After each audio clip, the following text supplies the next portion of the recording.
well, how's everybody doing? Because I haven't seen you in a long time. We're going to start a new series called Deriving Formulas. The first formula we'll be proving is the quadratic formula. By the way, do you know why I haven't been posting in a long time? It is because that I've been too busy with my further maths exam and my maths exam from the University of Canterbury. So I did my best for these exams and I tried starting to derive formulas. The first one was the quadratic formula. Are you ready for a mathematical journey? Let's start. This is something nice and easy compared to the other formulas we'll see later on in the how many episode series? We don't know. And anyway, my cat was meowing. Her name's Coco and she's older than me in human years. You want to come up, Coco? Well, I guess that just leaves me for the episode today. Why do you want to devise the quadratic formula? Because everybody knows the quadratic formula. X equals minus b plus or minus the square root of b squared minus 4ac all over 2a. And that might seem like a formidable formula to all you because you don't know how to derive it. I feel that when we derive things, we grasp a deeper understanding on how this gnarly formula is even created. Before we tame this monster, let's look at two different ways to solve a quadratic equation. The first one is factorization. Let's say we have a quadratic like x squared minus 5x minus 6, actually plus 6 equals to 0. You might be like, okay, we can factorize this to get x minus 2, x minus 3 equals to 0 to get x equals to 2 or 3.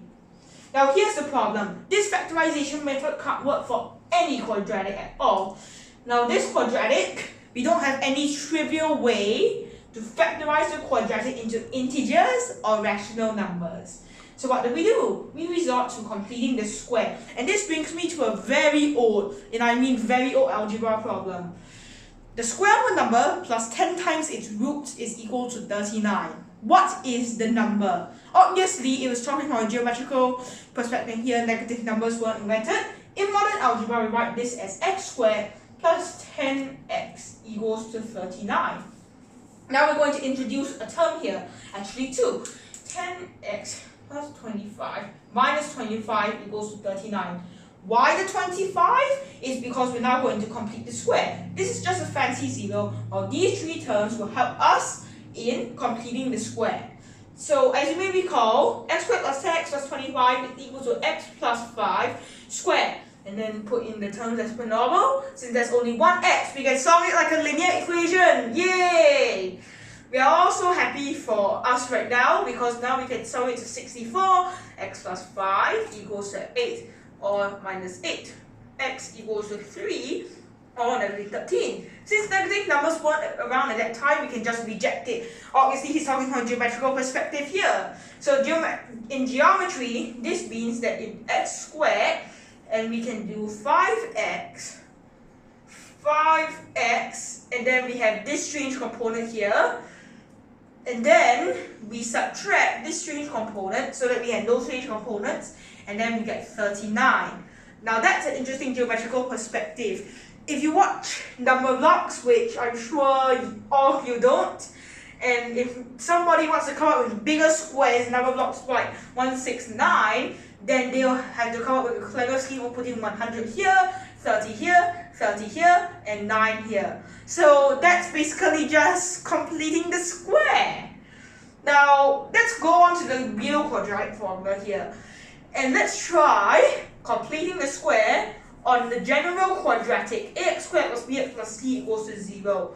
Since completing the square can only work for square coefficients is 1, x squared plus b over ax plus c over a equals to 0. And then we're going to calculate b over a over 2 equals to b over 2a. b over 2a squared equals to b squared over 4a squared. This is very useful and will be used. X squared plus b over ax plus b squared over 4a squared minus b squared over 4a squared plus c over a equals 0. Now we can complete the square for this. X plus b over 2a squared, and then we can combine fractional terms, plus 4ac minus b squared over 4a squared equals to 0. And then we bring the fraction term to the other side.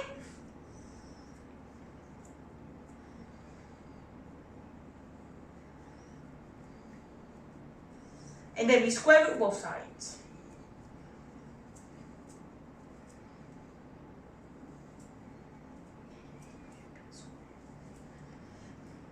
And then we put this on the other side. And then, obviously, this will be plus minus or minus the square root of b squared minus 4ac all over 2a. So there you have it, the quadratic formula, now well derived. We just take this middle school student nightmare monster, and then we just tamed it using completing this square that was done, I don't know, 2,000 years ago. Anyway, let's talk about the bit in the square root. B squared minus 4ac has an amazing property. This tells you how many roots the quadratic equation has. Yes, I know this is crazy.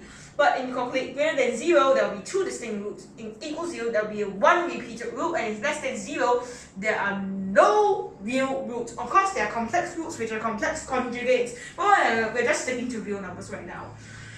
Anyways, b squared minus 4ac gives a great insight into how stretched out the numbers are. The distance between the roots are b squared minus 4ac over a. And we use that fact a lot. Like a lot in, I don't know, mechanics. I had to use this in mechanics once. I don't know. Anyway, we just proved the quadratic formula. Look at the bit under the square root called the discriminant. Oh, that's my cat again. And see you guys in the next episode where we'll be talking about a series about my favorite irrational constant, ln 2.